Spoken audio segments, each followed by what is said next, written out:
As I said, I'd like to kind of welcome everyone to our webinar this morning, looking at our own well-being, which is for educators and practitioners and childminders in early learning and care and school-age childcare sector. So my name is Emer Cairn, and I'm a quality specialist within the early learning care and school-age childcare division in the Department of Children. On screen, I'm also joined by colleagues Catherine O'Riordan, an early years specialist within the department, and Amy O'Riordan. And we're also very delighted to have with us Valerie Gaynor from Creative Kids in Walkinstown and Sarah O'Leary from Cheeky Cherubs in Cork to join in the talk this morning with us from an educator's perspective.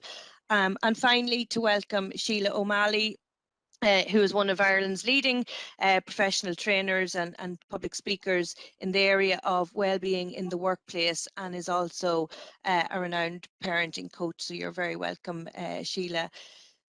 So I suppose just to kind of start off, why well-being and why now, I suppose, in particular. I suppose over the last 2 years, there has been a significant ask of all educators and school-age practitioners and childminders in relation to COVID-19 restrictions, the uncertainty that brought, the additional work in implementing the infection prevention control guidance, and supporting children and families and parents over that time. Earlier this year, we started to unwind those restrictions, moving into a new phase, but I suppose that doesn't mean that COVID-19 has gone away. We're still dealing with it. First and foremost, the impact on children within our settings, but also the kind of individual staff and family responses to the current kind of context of COVID. So, and now over the last number of weeks, some of you have already started to welcome children from war-torn Ukraine into your settings. Many more of you will do so over the coming weeks and months. And even those that may not have children from Ukraine need to support children within your settings in relation to what they're hearing about the war. So more unprecedented times than we ever expected over the last number of years. So I suppose it's what can we do for our own well-being in that context, and we keep hearing about self-care and minding ourselves, and I suppose that's the first question that I'm going to hand over to Sheila with. So to talk to us about what is self-care and how do we do it? Thanks so much, Emer, and good morning, everybody. I'm delighted to be with you here today. That's all I do, everybody, and I do it for a very, I suppose, important reason. And I like to, at the start of the talk, say that, I don't do these well-being talks as what I call a tick-the-box talk. They give my life meaning and they give my life purpose. And you might ask why. Well, it's because my own father actually struggled in the job, struggled with feeling overwhelmed. It had a big impact on him. He didn't have good coping mechanisms. He didn't want to talk about it, so he drank. And, too much of that, obviously, we know alcohol is a depressant when, used to excess. And he became increasingly isolated. And it had a devastating, I suppose, result eventually. And it had a huge impact on my mother, who had 5 young children. And as really marked, all of us to this day. And that's why I work in the area. I'm passionate about well-being. I'm passionate about helping people who are struggling with work-life balance, who are struggling with overwhelm, and helping them set boundaries and helping them know their limits and helping them, maybe we know what we need to do, but how is it that we don't do it? Because really the 3 strands I have on this talk this morning are that I hope that by the end of this, that, you'll know more about how to do the self-care and maybe why you struggle to do it. Number two would be around the whole area around behavior and, working with behavior that can be a little bit challenging at time. And number three, around communication. And obviously the behavior and the communication are often very closely related. And I'm very happy that we have, people within your own industry that are sharing their own experience. I have the theory, but what I want is stories on this, stories that you can relate to. But I suppose I'm just going to briefly mention in my own life that it's been my life's lesson almost to learn. Because I think one thing, I think that if you think about self-care and all the things we're going to talk about today, it comes down to one word, and that word is respect. And that I think that, how is it that one person is better at taking care of themselves than another person? I would have been that other person. I remember when I started giving my talks, going down to Cork to give a talk, and the lady that I spoke to just before I started the talk I said, how do you manage stress? And she says, well, it's like this, Sheila. Sometimes I say to myself, I need a walk. And then I say, I don't have time for a walk. And then she said something which was, I need to make the time. And I thought, oh my God, maybe she should be giving the talk, not me, because I don't do that. How is it that she makes the time to go for a walk when she's actually stressed? And I don't. And I believe it comes from our story. I believe it comes from our story. I believe it comes from what we picked up in our early years. And it was something that we did that kind of got us through. And in my case, that would have been, in the circumstances that I've outlined earlier, learning to be quiet, not to speak up, being a bit of a pleaser. And actually, even though you're only very, very small, you know, looking after your parent. I'm conscious that, you look after young children, but, I was in a way almost looking after, a parent or whatever. And I've had a one-to-one practice, and many people have come to me saying I was the man of the house at 7. Well, nobody should be the man of the house at 7, because 7-year-olds require care and mothering and fathering or whatever. And yes, see, these were some of the things that I picked up, and also picked up about maybe learning to suppress how I felt, that if I was maybe unhappy, maybe my mother wasn't able for it or whatever. So learning to suppress. And the reason I'm taking a moment to explain these things to you is that, in essence, so if I have those things that I had to develop in my early years, does it or does it not make sense that I'm out there knocking myself out, saying yes when I probably needed to say no? And when something good came along, maybe ended up saying no to it, even though in fact it would have been good for me. Does it make sense that, I'm more focused on pleasing somebody else instead of remembering that it's also important to balance that with pleasing myself? Does it make sense that, I suppose in many ways you're in the caring industry like myself, but one thing we know about carers is they're great at taking care of everybody else, but they're actually lousy at their own self-care. I'm sure many of you would relate to that, and so would I. And you might think, oh, that's all very laudable, but it isn't, because when I was in that place of looking after too many people and not speaking up and not championing myself to say, actually, I'm tired or I'm overwhelmed or I can't do that, the impact it had on me that I was stressed, cranky, irritable, impatient, and that in essence, then I come into a situation with a partner or children and I have nothing to give them because, as I said on the call yesterday, I was outlining this and I said it was kind of like I was like a glass, but I had nothing in it. I was running on empty, operating from tiredness and overload. So my question to you would be, can you identify with any of this? Do your family and your friends get the leftovers of you? Does the work or something else get the best of you? How good are you taking care of yourself? Do you feel you deserve time out? When you need a break, do you take a break? What boundaries do you have around your time, around your energy, around work? Are you always available? And if so, maybe thereby never available to self? Do you take on too much? Were you like me, always rushing and racing and eating on the run and, leaving late to go somewhere and then driving a bit too fast or whatever. And I arriving late. And when I would arrive somewhere late, I would be stressed. And then, of course, you have to say, well, what impact does that stress that I have on other people? And what we know is that stress in me creates stress in the child, stress in the partner or whatever. So where do we think that this is unselfish? Does it or does it not make sense that if I'm on all the time, it's wearing me down? And I like to say the body says no. And I have a friend who actually ran a creche. She used to suffer, with some physical stuff that would happen. She went to a doctor and she said, I don't know why I'm getting this, whatever it was, the back pain or whatever. And he said, tell me about your day. And she told him about his day. And after about 11 o'clock, he said, stop, stop. It was too much. She was so busy. And what she learned to do, was that the body said no to what she said yes. The body said no to what she needed to say no to. But the body made it. Because what happens when you get a back pain or migraine or vertigo or whatever else? It makes you stop. So, self-care.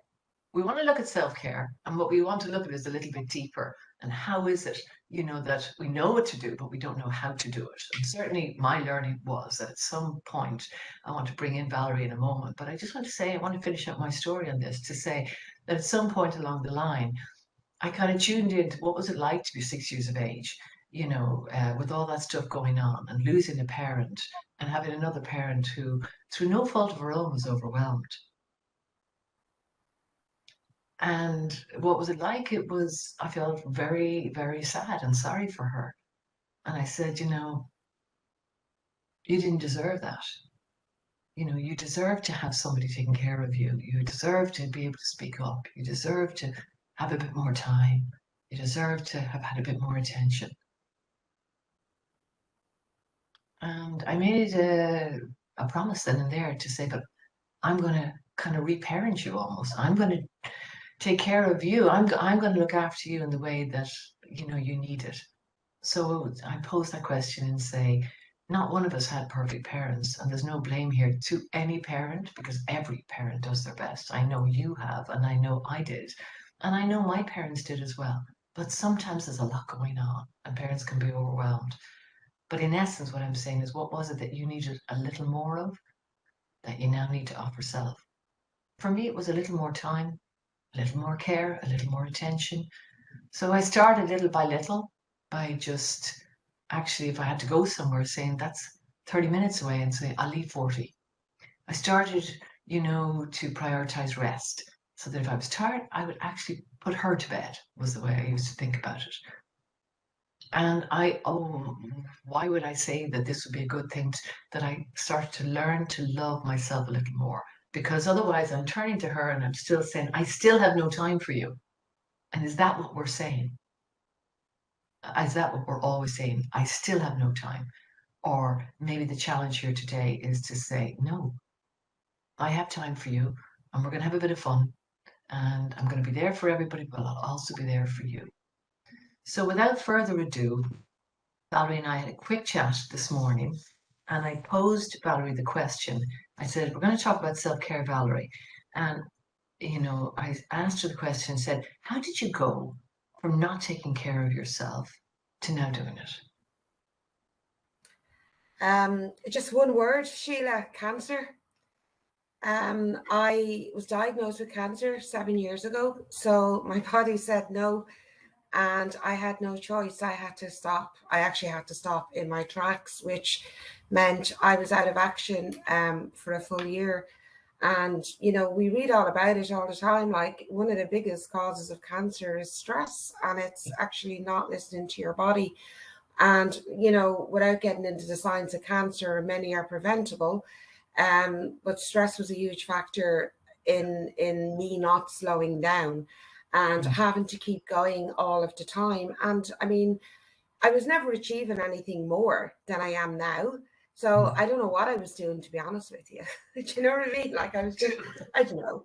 Yeah, I don't know, procrastinating maybe. But it definitely stopped me in my tracks. Yeah, cancer. Wow, God, Valerie, that's a strong, that's really strong to hear that. And I'm so glad that, you're here now to share your learnings with others. So we Yeah. mentioned a toolkit because everybody wants, what's the toolkit? What's the coping mechanisms or whatever? So will you just run through them? You got this, it had a huge impact on you.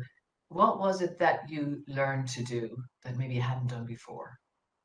Oh God, lots. And you know, it's only looking back now that I can see how much I wasn't taking care of me. Yeah. So when I returned to work, like I was out for, the first thing was after 10 months, I was like, I have to go back to work. So the day I finished radiation, and that was after chemo and everything else. So the day I finished, I was like, yeah, I finished all my treatment now. Okay, to my boss, I'll be back to work on Monday. And she was like, oh, are you sure? I don't think so. Give your body a chance to recover. No, I'm okay. So in I came to work on Monday. I then was out for the rest of the week because Monday killed me. Yeah. So that taught me a big lesson. And it took me about a year to regain my confidence. So I was very fragile. I was very emotional. I took things very personally. And I had to learn to cop on, really. I really and truly, for me, I knew that it was either sink or swim here. I was either never going to work again, or I had to get a toolkit. So first of all, I found out, I thought about what were the things that were really, really affecting me the most. And it was what you said. It was I wasn't giving myself time for me. Yeah. I wasn't giving myself time to think or time to reflect about things. Yeah. So what I've learned to do, like simple things like That's it. I was That's what talking, yeah. Go on, sorry. No, I was just going to say, because I know there are people on this call that are overwhelmed, and I know that you have a lot to teach them. And if we look at somebody on the call who's overwhelmed and not doing the stuff that you're now doing for yourself, nearly in a nutshell, in a bullet point, what would they be? The top Um, things. I think just stop. Just, press the pause button. I Okay. did a parenting program there last week called For Family. And one of the biggest messages out of that, even from a parent's point of view, is that press the pause button, Yeah. and literally just walk away momentarily from Yeah. wherever it is that's overwhelming you. And if Yeah. that means going for a walk for 5 minutes, that's all. If I've had a really bad interaction with a parent or with a staff member, Yeah. I choose how I respond to that. That's it. So what I do now is, instead of taking everything personally, Yeah. I kind of go and I might go out, and if the kids are playing football in the playground, I might just take the football and run with it for 2 minutes. Yeah. And it just releases that kind of, Yeah. that stress, That's really. And it. it buys me a little bit of time for my thoughts to just settle. Yeah. The way everything is all running around your head all at once. Yeah. Yeah. Grab a cup of tea, grab a cup of coffee, Yeah. walk around the office for 5 minutes, but just Yes. pause. Just pause. Stop, hit your pause button. I know, as you say, make the cup of tea, sit down, have a little think about it.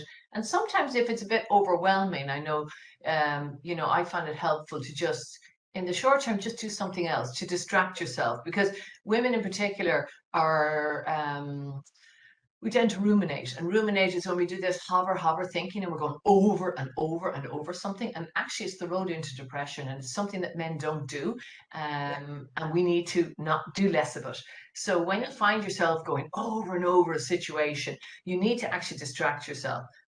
So we were chatting about that, and as you say, it could be a walk, or it could be go out. And I love what you said there about playing a bit of football for a few minutes, because stress is, I remember this guy called Wayne Dyer said, stop taking yourself so goddamn serious, because we do that. So when you go out and you kick a ball, it releases all that stress out of you. And it's that whole idea that this is not a life or death situation. This is just maybe an interaction or something that you found difficult or whatever.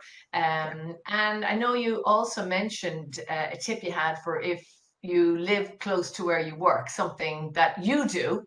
Yeah. So what I do, Sheila, is, I walk to work. Like I'm Yeah. 15-minute walk from work. Okay. And even if do you know what? Even if I'm going to be late, I Yeah. don't jump into the car. I just say, you know what, 5 minutes late is not the end of the world. Mhm. And I walk up, because when I'm walking up, I'm kind of planning my day. Yeah. In my head, I know what I need to do. I'm sorting things into those little boxes in my head. So I get into work prepared, because we all work in this sector. The to-do list, my to-do list started last September. Yeah. It's still not finished, because priorities happen as you come in every day and the list gets left behind. Yeah. And then what I do is I walk home. Mhm. And I mean, you'll always see me with these in my ears, my music. Mhm. And it just kind of, it's like I lose the day on my little walk home. Yes, you My do. music. Valerie, the science is that you clear, I've had so many people give me their own version of the difference that that walk makes. And a guy last Yeah, week in a big tech company, and he said, I read my emails, they're full of problems. I get up and I go for a walk. Yes, he said, in the middle of the working day, and I come back yeah, with solutions to all the problems, but I haven't actually yeah, thought about it, because what happens on the walk is you clear your mind and you actually move into that creative part of your mind where you're really doing loads of problem solving or whatever. I liked what you said about I've learned to check in with myself. That's something I do every morning. yeah. Just explain that for people. So, I, when do you well, do that? was all the time, like our work is, listen, there's two things. We're very privileged to that we work with play for a living. So we can't Yeah. forget that, Yeah. and we need to learn to be playful as well as Yeah. the stresses of the work day. And a Yeah. lot, like there's days I feel like throwing the laptop out the window. We Mm. have it all here. We have a lot of children with additional needs, so we have all of the issues with that, and it is quite stressful. So when I have an interaction, whether it be like with the staff member, with the parent, some of the interactions with parents, particularly children with additional needs, can be quite angry because parents are frustrated. They're Yeah. not getting the services that they need. They're taking it out on me because Yeah. I'm the person standing in front Absolutely. of them. So I have to check in with myself and I have to see, how do I feel about that? Am I okay? Mhm. And learn and realize that this is not personal. I am not the system. I am an individual and I am not responsible for all of the issues that other people have. I can help them and I can support them, but after that, that's all I can do. And it's not my fault. And I've had to learn to accept that. Valerie, I I love love it. And that's why I'm bringing in every my hula hoop. And you might think, what is she doing now? Okay.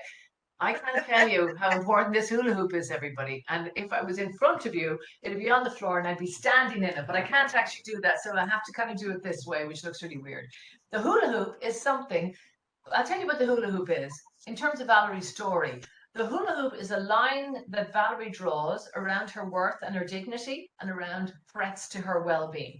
The hula hoop is where she sets a limit. Without the hula hoop, there's no limit, right? But the hula hoop allows you to be able to maybe put the hand up, and actually to somebody say, look, I hear you're very upset, and I want to hear about that, but I can't have you shout at me. And when you calm down and we can talk about it or whatever, this is the limit, you see, this is it. But the hula hoop is also, it can be a bubble. And it's a bit like, so Valerie's got this parent who maybe has had a breakup or something and is very upset and has decided she's the first person he or she has interacted with, so you're going to get it all. Well, the hula hoop in that case can be like a bubble. And the idea is that allow anything just to bounce off it. In other words, what I like to say, everybody here, and this is a really important point, and I know Sarah's going to have a couple of other examples for us. I had a guy actually, he went to court and it was going to be very acrimonious. And I remember he came back to me and says, you've no idea how that hula hoop saved me, Sheila. And I've heard this over the years, over and over again. I asked him to imagine that he was in a hula hoop and as all the accusations and stuff was coming in, that he just imagined that he was in a bubble and it was impenetrable and he just allowed it to bounce back, bounce back. Another way that I put that is that everything, like in Valerie's case and that parent, everything that that parent says is about them, is 100% about them, but it's about where they're at. It's about what's going on for them. Okay? It's 100% not about Valerie. So how is it that we personalize? Well, we do because we're a bit sensitive or whatever. So in that moment of personalizing, if I have personalized it, Valerie's 100% right. Take action for yourself. So when the parent goes away, okay, off of the hula hoop, how do I feel? I feel a bit upset about that interaction. Here we drop in here because it's here I feel it. How do you feel? Actually, I feel a little upset. So what do you need to do about that? Well, I might need to go and make a nice cup of coffee and have a biscuit, or I might need to talk to a colleague, or I might do like Valerie was telling me earlier, she says that when her mind is flooded like that, she'll play a game to distract or whatever, and it just calms her mind or whatever. It doesn't matter what you do, but you take action for yourself, because if you don't take action for yourself, you go out and you get defensive with somebody else. So these are all things that actually make a difference. And Valerie, really appreciate you know, your points there. So thank you very, very much.